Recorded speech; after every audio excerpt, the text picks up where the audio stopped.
Die titel van my boodskap vanoggend is jy bereid om op te staan vir dit waarin jy glo? Is jy bereid om op te staan vir dit waarin jy glo? Die ontdekking van waarheid, ek kan maar net uit my eie lewe uitpraat, die ontdekking van waarheid in my lewe, het 'n geweldige opgewondenheid in my hart na vore gebring. In so 'n mate, dat ek dit met elke mens wou deel. Hierdie goeie nuus wat ek ontdek het, dat God nie meer vir my kwaad is nie. Hierdie goeie nuus wat ek ontdek het, dat God nie daarop uit is om my pak te gee nie. Hierdie goeie nuus wat ek ontdek het, van wat ek vertel is, hy soos 'n ou man met 'n lang wit baard met 'n sambok, wat kyk waar jy verkeerd doen, sodat jy kan pak gee. Toe ek agterkom, dis fake. En ek ontdek, hy's 'n liefdevolle vader, wat daar is vir my, wat nie die goed wat ek verkeerd doen, goedkeur nie. Wat nie op 'n plek is waar hy sê, maak wat jy wil nie.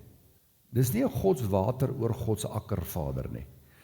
Maar dit wat ek verkeerd doen, het sy seun die straf in my plek gedra. En dit het my op 'n plek gebring waar ek gesê het, weet jy wat, ek wil hierdie goeie nuus met mense deel. En dit het basies in die bestek van 30 jaar gebeur, dalk 'n bietjie langer, dalk 35 jaar, afgelope 35 jaar. Tog vind ek dat daar mense is wat niks daarvan wil weet nie. Tog vind ek dat daar mense is wat nie die goeie nuus wil hoor nie. En ek vra myself die vraag af, hoekom wil mense nie die goeie nuus hoor nie? En ek het sommer net 'n paar goed neergeskryf. Ek dink dat mense wil nie die goeie nuus hoor nie, want hulle was nog nooit op 'n plek waar hulle verantwoording gedoen het oor dit wat hulle glo nie. Nog niemand het hulle gekonfronteer en gesê, hoor hierso, hoekom glo jy dit nie? Het jy al jouself die vraag afgevra, hierdie ding wat jy sê, groot doop, en ek gebruik dit net as 'n voorbeeld, in ons doop van mense oggend, waar staan groot doop in hierdie Bybel? Waar in hierdie Bybel staan die 3 wyse manne wat na Jesus toe gekom het? Staan nêrens in hierdie Bybel nie. En waar kom hierdie goed vandaan? En ek besef baie van hierdie goeders is omdat ons nog nooit gekonfronteer is met dit wat ons glo nie. Nou, my verandering, dit is die eerste een is dit, die ander ene is, of ons het nog nooit op 'n plek gekom wat dit wat ons glo verwoord nie. Met ander woorde, as jy vanoggend sê, weet jy wat ek glo in die groot doop, dan sê ek verduidelik die groot doop vir my. Hoe groot moet jy nou wees? Het dit te doen met lengte of met gewig, of met ouderdom? Want ek sien die skrif praat van die doop van gelowiges, maar hy praat nie van groot doop nie. En dan kom jy agter en sê, maar weet jy wat, hierdie groot ding het eintlik maar gekom as 'n teenvoeter vir die besprinkeling in die susterskerke, en dit is hoekom ons praat van groot en klein. Maar Egbert, wat maak dit nou saak? Dis mos nou oké as ek sê groot doop. Weet jy wat, ja, ons verstaan mekaar wat jy bedoel, maar dit het niks met groot te doen nie, die klem is nie op groot nie. Kom ons kom by die waarheid uit, en ons praat van die doop van gelowiges. Of jy's op 'n plek waar jy sê, weet jy wat, ek het die volle waarheid, en ek stel nie belang om na jou te luister nie. Met ander woorde, jy's op 'n plek waar jy nie oop is vir inspraak nie. En dit is nogal 'n kwaai ding daai. Dit is eintlik 'n vorm van hoogmoed. En jy kan dit toepas in enige area van die lewe. Ek bak 'n chocoladekoek, ek bak hom so. Weet jy wat, jou chocoladekoek is 'n bietjie droog. Kan ek vir jou 'n raad gee om hom net iets by te voeg? Dit gaan 'n groot, nee. My ma het hom so gebak, en my ouma het hom so gebak, en my ouma grootjie het so gebak, en hier is die briefie wat saam met die ossewaans uit die Kaap uitgekom het, waar sy nog die chocoladekoek resep in Nederlands het. So, ons bak hom so. Dis reg, jy kan hom so bak. Jy kan hom so bak, daar's nie moeilikheid nie. Maar daar's baie ander kosse wat jy nie meer eet soos wat hulle dit daai tyd geëet het nie. So hoekom hou jy nou so vas aan die chocoladekoek resep? Die probleem waarmee ons in die kerk sit, en ek praat van myself vanoggend, miskien is dit by jou glad nie so nie. Die probleem waarmee ons in die kerk sit, is dat die kerk het op die plek gekom, en nou moet jy in gedagte hou van wat ek gesê het, waar die kerk vandaan kom, en hoe hy ontwikkel het uit die Rooms-Katolieke kerk uit. Die kerk het op die plek gekom, waar julle wat hierso sit, alles glo wat ek sê. En dis die gevaarlikste ding waar jy kan wees, is om jou leraar te glo wat hy sê. Want weet jy wat, dis jou plig om dit te gaan toets aan die skrif of dit waarheid is of nie. Wat ek wel kan sê is elke leraar wat hier staan, sy intensie is nie om 'n leuen te verkondig nie. Maar ek vat jou terug na die grap wat ek vertel het rondom insufficient funds. Het daar gestaan, insufficient funds, dit het, maar ek het dit verkeerd verstaan. En so is daar baie goed wat van preekstole af gesê word, met die beste bedoeling van die hart, maar dis nie die waarheid nie. Ek nou, wie moet ons glo? Die Here sê, as jy my soek, sê jy my vind. Gaan lees die skrif, in verskillende vertalings, en gaan soek die Here, en wees oop vir inspraak, wees oop dat iemand jou konfronteer met dit wat jy glo, en beredeneer dit. En as jy nog op die plek is waar jy glo, Absa het nie genoeg geld gehad nie, dan is dit oukei. Ek gaan nou nie met jou stry nie, dan is dit oukei. Maar miskien word ek oortuig dat dit nie Absa is wat die probleem is nie, maar dat die probleem my rekening is by Absa. So, my verandering in my lewe het in 1991 gekom. Ek het alleen gebly op Oorigstad, ek was nog nie met Henry getroud nie. Had 'n ou by my twee-rigting radio's kom insit. En hy het die aand by my geslaap, want hy het sommer by die ander boere ook ingesit. En ons het begin praat oor die Bybel, tot diep in die nag. En dit was vir my heerlik om met hom te praat.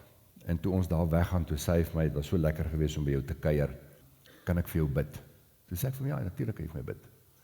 En toe bid hy vir my, en hy het een ding by my nagelaat, hy het vir my gesê, alles wat jy glo, vra net vir jouself af, waar staan dit in die Bybel? Dis al. En op daai plek, het ek op 'n plek gekom waar ek gesê het, waar staan dit? En baie van die goed wat ek geglo het ek gesien, maar hier staan dit in die Bybel. En toe koop ek vir my 'n boekie rondom skrifinterpretasie. En toe begin ek dit lees, en toe kom ek agter, nie van hoor sê nie, van wat ek ontdek het, toe ek die beginsels van skrifinterpretasie toepas, dat hierdie ding, verstaan ek verkeerd.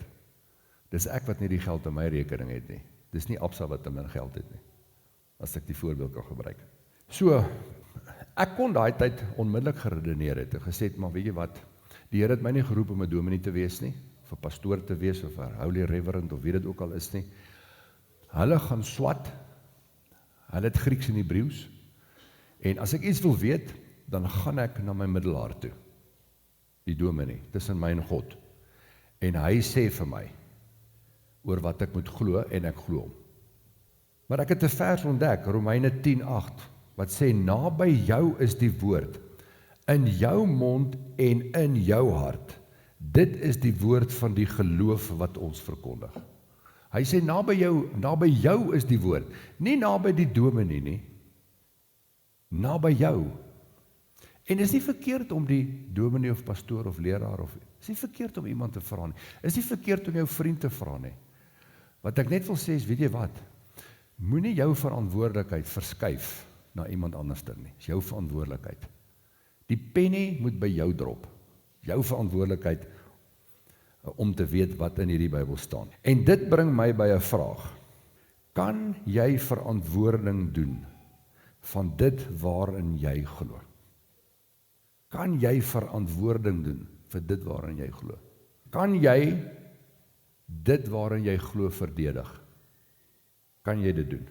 En daar's 'n versie wat ek vir julle wil lees, 1 Petrus 3, vers 14 en 15. Dit sê die volgende, maar as julle moet ly ter wille van die geregtigheid, salig is julle, en vrees hulle glad nie, en wees nie ontsteld nie. Hy sê maar, hier's vers 15, hy sê maar heilig die Here God in julle harte, en wees altyd bereid om verantwoording te doen. Dis waar die woord apologeet vandaan kom. Om verantwoording te doen aan elkeen wat van julle rekenskap eis omtrent die hoop wat in julle is. Daai woord rekenskap. Om 'n saak te verdedig. En partykeer verdedig jy 'n saak en dan kom jy agter, weet jy wat, my saak het sand onder, hy is nie op 'n rots gebou nie. Dan is dit wonderlik om te sê, weet jy wat, ek het nooit geweet hierdie ding is eintlik vals in my lewe nie. En ek is so dankbaar dat jy my gekonfronteer het met die waarheid, want jy het my gehelp om by waarheid uit te kom. So hy sê, kan jy op 'n plek kom in jou lewe waar jy rekenskap gee? So ek wil jou dus aanmoedig om dit wat jy glo aan ander te kan verduidelik. En ek wil die woord hierso skryf, jy sal net rekenskap kan gee, as jou hart vol is van die woord, en wanneer jy in verhouding is met die Here. Want die beginpunt is verhouding. En uit daai verhouding kom die rekenskap. Want die Here sê die woord is soos 'n tweesnydende swaard. Ek en jy moet die woord vanuit verhouding spreek, want dis binne die konteks van verhouding waar lewe gevind word. Anderster is ons net besig om die Bybel as 'n swaard te gebruik en mense te kap en op te kap. Dit gaan oor verhouding. En die probleem waarmee ons vandag sit binne die kerk. En miskien sê jy, Egbert, ek stem glad nie met jou saam nie, dan sit oké, dit is reg so. Vir my voel dit asof die kerk gereduseer is na 'n morele institusie. Ek wil verder gaan. Ek wil op 'n plek kom waar ek sê, Christendom is gereduseer na, weet jy wat, ek moet net 'n morele lewe kan lei. Dan is ek 'n baie goeie Christen. En dis glad nie wat Christendom is nie. Daar's moslems wat se morele lewe baie beter is as my morele lewe. Daar's moslems wat sekere vrug openbaar wat baie beter is as my vrug. Daar's ander gelowe wat 'n sagmoedigheid openbaar wat beter is as my sagmoedigheid. Daar's ander gelowe wat 'n liefde openbaar wat beter is as my liefde. Daar's ander gelowe wat 'n lankmoedigheid openbaar wat beter is as my lankmoedigheid. Daar's ander gelowe se mense wat 'n geduld het wat baie minder aanstoot gee as wat ek aanstoot gee. So ons kan nie Christendom reduseer na bloot 'n morele lewe om te lei nie. Christendom moet gebaseer word op verhouding. En uit die verhouding is die vrug die morele lewe wat jy lei. Sonder verhouding, want vanuit verhouding is dit 'n vrug. Dis iets wat outomaties na vore kom. As jy vir moraliteit moet werk, is dit werke. Ek gaan nou vir die volgende 14 dae vas, ek gaan lankmoedig wees. Ek gaan nie meer kwaad word vir die pottels in die pad nie. Dis iets wat jy voortbring. Dit gaan alles oor verhouding. En wat ek in my lewe besef het, is dat my verhouding met God het regtig eers begin, toe ek besef, en ek wil 'n paar woorde hier neerskrywe, toe ek besef dat Jesus sondaarskap, my sondaarskap op hom geneem het. En omdat hy my sondaarskap op hom geneem het, is ek geregverdig. En omdat ek geregverdig is, het dit my op 'n plek gebring waar ek nie meer in sonde hoef te leef nie. Wat is die woord sonde? Sonde is om die merk te mis. Met ander woorde, ek wil sê sonde is om buite verhouding te leef. En die oomblik wanneer ek in verhouding kom, dan kom God en hy help my om met my sondes te deel. En daai sondes is die ongeregtighede, die oortredinge en die misdade. Dis die goed wat ek en jy dagliks verkeerd doen. Dis die sondes. En as ons die skrif lees, dan sien ons dat dit word baie keer in die vorm van 'n wisselterm gebruik. Waar die skrif van sonde praat, dan praat hy eintlik van ongeregtighede, oortredinge en misdade. Maar God het my sondaarskap van my weggeneem. Hy het my op 'n plek gebring waar hy sê, weet jy wat, dit wat ek geërf het as gevolg van Adam en Eva, het ek van jou weggeneem, want ek het jou regverdig verklaar. So, die oorgrootste meerderheid van die kerk glo dat God vir ons sondaarskap gesterf het. Maar die oorgrootste meerderheid van die kerk glo nie dat ons geregverdig is nie. En ek het vir julle gesê, die kerk is gebou vanuit die Rooms-Katolieke kerk op sondaarskap. Ons het so ver gegaan, en ek wil dit vir jou bewys vanoggend, as ek vir jou sê bely, waaraan dink jy? Jy dink aan alles wat jy verkeerd doen. En dis nie wat die woord bely beteken nie. Want ons hele Christelike geloof is gebou uit skuld uit. Want dit kom van die Rooms-Katolieke kerk af, wat jou skuldig gehou het, En ek het die hele storie vertel rondom die Vagevuur konsep en al daai goeters. En dit het nog steeds deurgekom in ons hart. En al loop ek die pad van 35 jaar, 40 jaar, al sê ek vir jou vanoggend, en al sit jy vanoggend hier so en jy sê vir my, weet jy wat, ek glo ek is vergewe, ek glo God straf my nie meer vandag nie, want Jesus het my straf op hom geneem. Wag 'n bietjie, net tot jy moeilikheid kry. Wat kom in jou hart op? Ek wonder, wat het ek nou weer verkeerd gedoen? Hoekom straf God my? En dan kom jy agter, weet jy wat, hierdie ding sit in jou kop, maar het nog nie ryp geword in jou hart nie. Hoor wat sê Romeine 4:25, ek wil Romeine 4:25 gou vir julle lees. Romeine 4:25 sê, hy is oorgelewer ter wille van ons misdade, en hy is opgewek ter wille van ons regverdigmaking. Sy opwekking is die kwitansie, dat ek en jy regverdig verklaar is. Dit is soos wanneer jy na Edgars toe gaan, en jy skuld hulle R1000 vir klere. Wanneer jy die R1000 betaal het, dan gee hulle jou 'n kwitansie. Die kwitansie is die bewys dat die skuld betaal is. Jesus se opwekking is die bewys dat hy met ons skuld ten volle gedeel het en dat hy my en jou as mens regverdig verklaar het.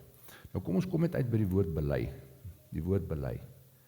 En ek wil dit vir julle hierso neerskryf. Die woord bely beteken homologio. Homologio. Dis wat die woord bely beteken. Hierdie woord bestaan uit twee woorde. Homologio. Die woord homo beteken dieselfde. Is ek reg, Kobus, jy is mos 'n taalkundige. Jy nie taalkundige nie.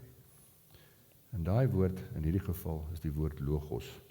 So die woord bely beteken om dieselfde te sê as wat God sê. Want die woord logos is God se woord op papier. Wanneer God met jou praat en hy maak die logos lewendig, dan word dit 'n rema woord. So die woord bely beteken ek en jy moet dieselfde sê wat God sê. So nou vra ek vir jou vanoggend, wat sê God oor die verkeerde goeders in jou lewe? Is dit betaal of is dit nie betaal nie? So wanneer ek vanoggend vir jou sê bely, en jy dink aan jou sondes, dan moet jy een stap verder gaan, en dan moet jy sê, Here, dankie dat Jesus vir alles betaal het. Dan bely jy wat God se woord sê. Wanneer jy op 'n plek is waar jy sê, ek dink aan hierdie verkeerde wat ek gister gedoen het, en jy sê vir die Here, straf my nie in ongenade nie. Ons het ons so 'n liedjie gesing, Here, handel my nie na my misdade nie. Luister hierso, hy het Jesus gestraf, en hy was ongenaakbaar op Jesus. En dit bring 'n ding in my hart, wat ek sê, Here, as dit nie vir Jesus was nie, dan was ek nie vandag hier nie. So, hoor ons in Romeine 5, vers 17. Hy sê, want as ten gevolge van die misdaad van die een die dood geheers het deur die een, veel meer sal hulle wat die oorvloed van die genade en van die gawe van die geregtigheid ontvang, in die lewe heers deur die een Jesus Christus. Daarom dan, net soos dit deur een misdaad, Adam en Eva, vir alle mense tot veroordeling gekom het, so ook is dit deur een daad, Jesus sinne, van geregtigheid vir alle mense tot regverdigmaking van die lewe. Romeine 5 vers 17-18. Hoor wat sê 19. Want soos deur die ongehoorsaamheid van die een mens baie tot sondaars gestel is, so sal ook deur die gehoorsaamheid van die een baie tot regverdiges gestel word. Wie was die baie? Die mensdom. In albei die gevalle was dit die mensdom gewees. Ons was ingesluit in die dood van die Here Jesus. Romeine 6 vers 8 sê, ons is saam met hom gesterf, ons is saam met hom opgestaan. En daarom is dit belangrik dat ek en jy hierdie goed besef, want wanneer ek en jy vanuit 'n sekere hoek na goed kyk, dan verstaan ons dit anders. Ek wil julle 'n stupid voorbeeld gee vanoggend, en ek het vir julle gesê, as ek vanoggend praat oor die sisterskerke, ek kom uit die sisterskerke uit. Dis nie om hulle aan te val nie. Dis al wat tot my bekend is, dis al wat ek as voorbeeld kan gebruik. Ek wys nie vanoggend 'n vinger rondom dit nie, glad nie. Maar ons is vanuit Calvin het ons gesê, vanuit Calvin was daar twee goeters wat na vore gekom het. Die soewereiniteit van God, en wanneer jy die belydenisskrifte gaan lees, die Nederlandse geloofsbelydenis, die Heidelbergse katekisme en die Dordtse leerreëls, dan sê hulle, die soewereiniteit van God beteken, alles is God se wil. Nou as alles God se wil was, dan beteken dit, die sonde van Adam en Eva was ook God se wil. En daarmee verskil ek lynreg. Alles is nie God se wil nie, want God het die mens die vryheid van keuse gegee. Die oomblik wanneer ons op 'n plek kom waar ons sê alles is God se wil, dan abdikeer ons die verantwoordelikheid wat God ons gegee het om sy koninkryk uit te bou. Want alles is sy wil. Alles. Die naaste wat ek en Henry aan egskeiding was juis oor hierdie punt. Ons het net diskant oor stad gepraat oor hierdie ding, want ek en sy het Bybel gepraat. En toe lê daar 'n hond in die pad dood, wat doodgery is. Toe sê ek, wat dis ook God se wil, né? Toe klim sy amper op 120 uit, so kwaad was sy. God het jou en jou 'n verantwoordelikheid gegee. Alles is nie God se wil nie. Alles is nie God se wil nie. Daar's 'n toelatende wil. Maar ek wil nie nou daaroor praat nie. En dan die tweede dinge is die uitverkiesingsleer. En dit is daai ding van waar die katekisme sê dat God het sekere mense gekies om hemel toe te gaan en sekeres gaan hel toe. Hy is die baie goeie Vader. Hy het vir my gemaak om hemel toe te gaan, maar hy het ook vir Kobus geskape, maar hy het Kobus geskape en hy het hom bestem vir die hel. Dan moet nou iemand in die hel kom. Want dis wat die uitverkiesingsleer sê. En binne die kalvinistiese geloof regverdig hulle hierdie stellings uit die Bybel uit. Maar nou kan ons daaroor begin gesels, oor hoe dit werk. Nou die ene waarmee ons bekend is die, het jy hom opgesê Marlene, die apostoliese geloofsbelijdenis. Het jy? Onthou jy hom nog? Onthou jy hom nie meer nie.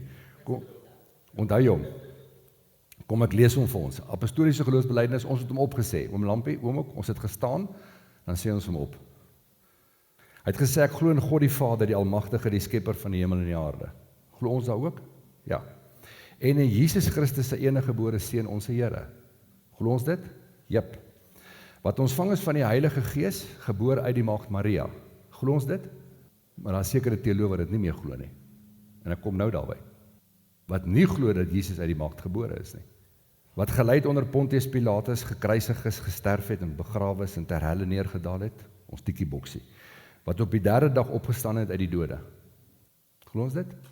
As jy glo Jesus het uit die dode uit opgestaan, Romeine 4:25, dan kan jy nie glo dat jy in sonde ontvang en gebore is nie.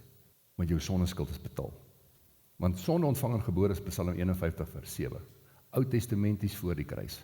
Jy sien, ons kan baie maklik goeders bely, maar dis nie te sê ons glo dit nie. Romeine 4:25 sê, Jesus se opstanding het ons geregverdig. Dis presies wat ons nou gelees het in Romeine 5:17, 18 en 19. So ons kan baie maklik op 'n plek kom waar ons 'n belydenis doen, maar wat ons nie weet wat ons bely nie, want ons het nog nooit daaraan gedink nie. Die volgende, wat opgevaar het na die hemel en sit aan die regterhand van God die Almagtige Vader, glo ons dit? Ja. Van waar hy sal kom om te oordeel, die wat nog lewe en die wat reeds gesterf het? Ja. Maar nou moet ons God se oordeel ook verstaan. Ek het God se oordeel in my boek bespreek. Ek glo in die Heilige Gees. Ek glo in die Heilige Gees, dis reg. Ek glo in 'n heilige, algemene, Christelike kerk. Glo ons in die heilige, algemene, Christelike kerk? Nee. Ek glo nie in die kerk nie, ek glo in God. Glo ek in die gemeenskap van die heiliges? Verseker. Verseker. Maar waar kom hierdie ding vandaan van 'n heilige, algemene, Christelike kerk? Kom in die Rooms-Katolieke era. Ek sê dit nou verduidelik rondom dit. Ek glo in die vergewing van sonde. Glo ons dit? Ja. OK. Glo jou sondes moet nog vergewe, ons is reeds vergewe. Is julle by? Hoor jy wat ek vir julle sê? Ek glo in die vergewing van sonde. Is jou sondes vergewe? My sondes is vergewe. Maar wanneer jy gaan na die susterskerke toe, die meeste mense sê, ek is nog 'n sondaar, my sonde is nie vergewe nie. Vergifnis van sonde is nie 'n ding wat in die toekoms lê nie.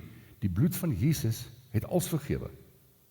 Verstaan julle wat ek bedoel van uit watter skoene jy staan om die skrif te lees en te interpreteer? Goed.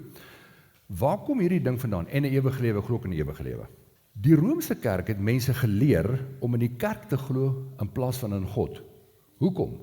Want hulle die heiliges gehad en die paus, wat die middelaar was tussen die mens en God. Die Moses model. En die heiliges, wie is die bekendste?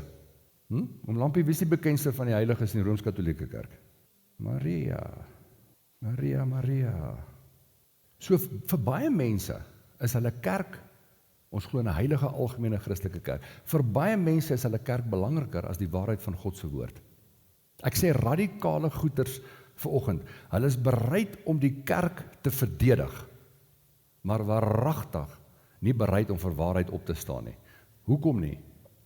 Want daar is nie genoeg waarheid nie. Want ons het slaafse navolgers geword, van die leraar, die predikant, die pastoor, die holy reverend, die paus, wie hy ook al is. En ons het dit nooit gecheck vir onsself, en dit self uitgemaak vir ons nie. Ek het 30 jaar terug 'n vriend ontmoet, 'n dierbare vriend, wat teologie geswat het aan die Universiteit van Stellenbosch. En hy was klaar met teologie. Toe kom hulle op die plek van die doopformulier. Toe sê hy stem nie saam met die doop nie. In sy finale jaar. Toe sê hulle, right, dan slaat ons jou nie met die hoed op die kop nie. Wat ligge met teer, wat noem hulle dit? So toe kon hy nie dominieschap kry nie. Want hy het hom nie vereenselwig met die doopsformulier van die kerk nie. En ons sit in gesels oor hierdie goed, ons het 'n klomp mense bymekaar, ons sit in gesels, en hy sê die volgende, hy sê, ons het in die eerste 3 jaar op Stellenbosch die Bybel oopgemaak, die 53 of die 33 vertaling, want dit is die beste vertalings, om Grieks en Hebreeus te leer uit. Hy sê, toe ons klaar is met ons BA, en ons begin teologie swat, het ons nooit die Bybel as handboek gebruik nie. Ons het die kerkvader se geskrifte bestudeer, en die referate en die doktorale van sin professore. Nooit hierdie Bybel opgemaak nie. Nooit. Teologiese studies Universiteit van Stellenbosch. En ek het nooit besef eintlik hoe 'n ernstige ding is wat hierdie ou vir my sê nie. En nou, waar ons 30 jaar later sit, met daai ouens wat daar teologie klaar gemaak het, wat is die teologiese uitsprake nou? Van die moderne era waarin ons nou is. Gaan kyk maar wat wil betwyfel. Jesus se maagtelike geboorte, Jesus se opstanding, Jesus is 'n historiese figuur. Daar's nie genoeg argeologiese bewyse dat daar iemand soos Jesus geleef het nie. Daar is nie genoeg argeologiese bewyse dat daar 'n Rooi See was nie.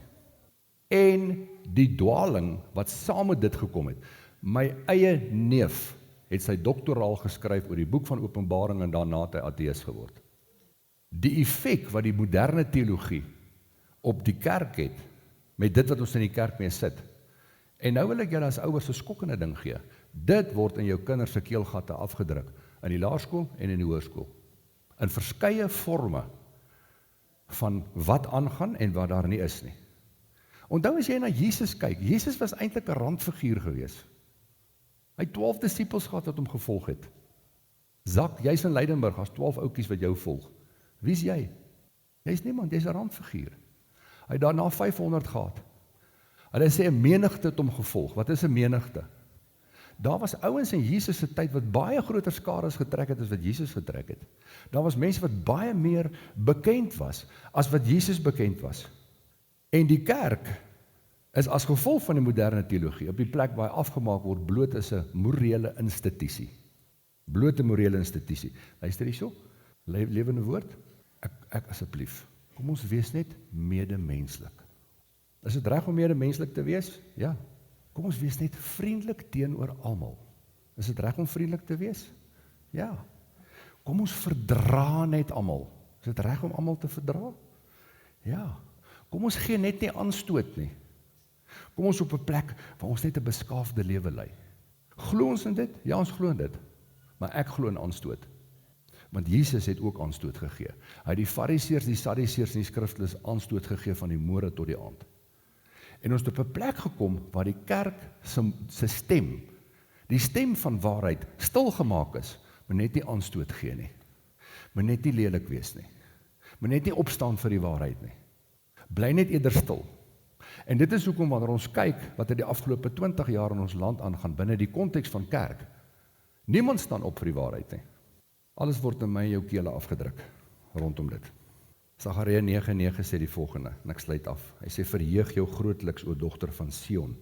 Juig, o dogter van Jerusalem. Kyk, jou koning kom na jou toe. Regverdig en 'n oorwinnaar is hy. Nederig en hy ry op 'n esel, op 'n jong esel, die vul van 'n eselin. Ek wil dit weer lees. Hy sê, kyk, jou koning kom na jou toe. Regverdig en 'n oorwinnaar is hy. Nederig en hy ry op 'n esel. Luister hierso. Die impak wat Jesus gemaak het, het hy gemaak in sy nederigheid en in sy lewe neerleggende lewe. Hy het nie sy impak gemaak deur op loftes voor 60,000 mense te praat nie. Hy het sy impak gemaak in sy nederigheid. Hy het sy impak gemaak in sy lewe, neerleggende lewe. En dis waarvoor God my en jou roep, om 'n impak te maak in die feit dat hy sê, stel jou liggaam as heilig aan God welgevallige offer. Dis jou redelike godsdiens. Nederigheid. Een ding wat ek besef, is jy hoef waarheid nooit te verdedig nie, want die leuen ontbloot hom altyd self. Ek en jy moet die waarheid leef. Beteken dit, ons hoef nie waarheid te deel nie? Nee, glad nie. Ons moet waarheid deel. Maar hierdie hele ding kom terug na een ding toe, na verhouding toe. Alles moet uit verhouding geskied. Want dis binne die konteks van verhouding, waar ek en jy ons lewe in lyn kry met God se lewe. Dis binne die konteks van verhouding, waar die Heilige Gees in my en jou hart werk. Dis binne die konteks van verhouding, waar ek en jy die kanaal is waardeur God kan werk, om iets bonatuurliks te doen. Dis binne die konteks van verhouding, waar ek weet, God leef, hy is nie dood nie. Jy kan nie verhouding met 'n dooie ou hê nie.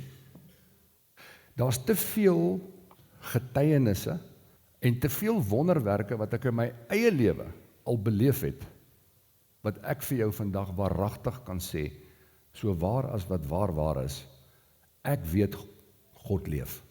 En dan het ek nog van wonderwerke in julle lewens ook gehoor. Maar ek en jy kan nie op 'n plek kom waar ons van hoor sê praat nie. Ek en jy moet dit prakties beleef. Ek en jy moet dit prakties beleef. En dit is waartoe God my en jou roep, is vir verhouding. Vir verhouding. Ek en jy kan net ontslaa raak van die lelike in ons lewe, in die teenwoordigheid van die Gees. Al waar ons ontslaa kan raak daarvan. My en jou plig is om vol van die woord te wees, en wanneer die geleentheid na jou kant toe kom, om rekenskap te gee, te kan rekenskap gee.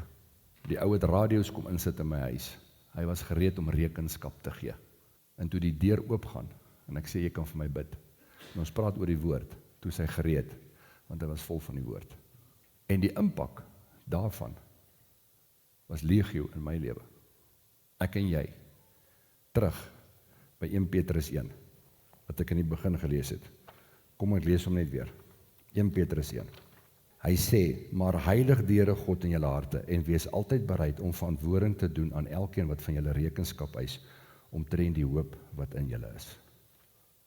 Ek en jy moet gereed wees. Naby jou is die woord, in jou hart en in jou mond. Kom ons lei die oop.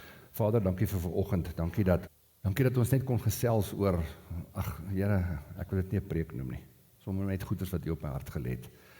Maar ek weet, binne hierdie 40 minute wat ons gepraat het, Here, weet ek dat daar goeders is wat U met ons elkeen kom deel het, wat U kom vasmaak in ons hart. Het sy dit dalk is van, joh, ek is so leeg, ek het geen woord in my lewe nie. Hoe kan ek woord spreek as daar niks is nie? Het sy dit wat Dirkie gepraat het oor die hele tema van die maand rondom familie, rondom die huisgesin, rondom die huwelik. Miskien dit wat Stephanie gesê het op daai videoklip van we must stay on the altar. En dis wanneer ons van daai altaar afklim, waar ons nie meer bereid is om die offer te wees en die offer te bring nie, waar dinge verkeerd gaan. Stay on the altar. Miskien is dit die doop hierna, Here, wat U in mense se harte spreek. Dankie Heilige Gees vir U goedheid. Dankie vir U liefde. Dankie dat U ons nader trek. En dit is die gebed van my hart, is dat vanoggend se preek gaan eintlik oor, kom nader aan my, kom nader aan my, ek wil jou leer, ek wil jou intrek, raak verlief op my, sodat jy kan borrel, en vir mense te kan gaan vertel, want there's nothing to fear, I'm a child of God, ek het die pa van alle paas, soos wat Soret gesê het, ontdek, en hy's onbeskryflik fantasties, en ek dank U daarvoor, in Jesus naam, amen.